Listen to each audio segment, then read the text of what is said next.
চট্টগ্রাম জেলা পরিষদ থেকে শিক্ষাবৃত্তির আবেদন ফরম 2025-26টির দেয়া হয়েছে এবং আবেদন ফরমটি সঠিকভাবে পূরণ করার জন্য আজকের ভিডিওটি ফলো করবে। প্রথমে একটি সত্যায়িত ছবি দিতে হবে। তোমাদের শিক্ষা প্রতিষ্ঠানের যিনি প্রধান আছেন তার সাইন করা একটি ছবি লাগবে। তোমার এখানে স্ট্যাপলার দিয়ে মেরে দিতে হবে। এরপর হচ্ছে ছাত্র অথবা ছাত্রী, এখানে টিক চিহ্ন দিয়ে দিবে। ছাত্র হলে ছাত্র, ছাত্রী হলে ছাত্রী। এখানে তোমার নাম লিখে দিবে, বাংলায় লিখলেই হবে। পিতা মাতা, স্বামীর নাম ও স্থায়ী ঠিকানা সংশ্লিষ্ট ইউনিয়ন পরিষদ চেয়ারম্যান হতে জাতীয়তা সংসদ সনদপত্রের মূল কপি সহ দিতে হবে। তো পিতা এবং মাতা যদি থেকে থাকে দুজনেরই নাম লিখতে ইচ্ছুক হলে তোমরা দুইটাতেই টিক চিহ্ন দিয়ে এখানে তোমরা পিতা মাতা দিবে। আর স্বামী থাকলে স্বামীর নাম লিখে তোমরা এখানে লিখবে।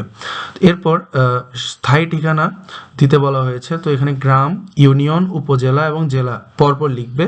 এরপর সংশ্লিষ্ট ইউনিয়ন পরিষদ চেয়ারম্যান হতে জাতীয়তা সনদপত্রের মূল কপি তোমরা এটার সাথে স্ট্যাপলার দিয়ে লাগিয়ে দিতে হবে পুরো ফর্মের সাথে। তো এখানে তোমরা মূল কপির যে নাম্বারটি আছে ওখানে তোমরা দিতে পারো।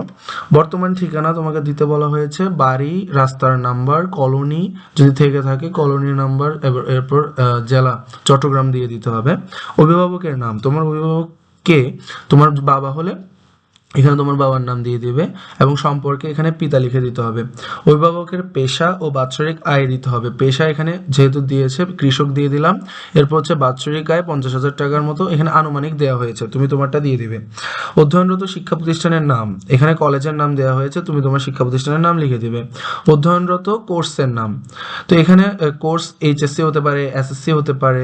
এরপর যেটাতে তুমি পড়ো এবং তোমার সাবজেক্ট, যেমন তোমার এখানে সায়েন্স, কমার্স, আর্টস এভাবে দিতে পারো। শিক্ষাবর্ষ দিতে হবে, এখানে 24-25 দেওয়া হয়েছে, তুমি 25-26 দিতে পারো। এরপর রোল নাম্বার এখানে আনুমানিকভাবে দেওয়া হয়েছে একটা নমুনা রোল। এরপর মোবাইল নাম্বার দেওয়া হয়েছে, তো তুমি এখানে পূরণ করে দিবে। সর্বশেষ পাবলিক পরীক্ষায় প্রাপ্ত জিপিএ, তুমি যে পাবলিক পরীক্ষা সেটি এসএসসি হতে পারে, এইচএসসি হতে পারে, তুমি যেটিতে এখন পরীক্ষা দিয়ে এসেছো সেটার তোমার জিপিএ এখানে দিতে হবে। এরপর তোমার স্বাক্ষর এখানে দিতে হবে। স্বাক্ষর এখানে একটা টিক চিহ্ন দিয়ে এখানে তুমি তোমার স্বাক্ষর করবে, তারিখ লিখে দিবে।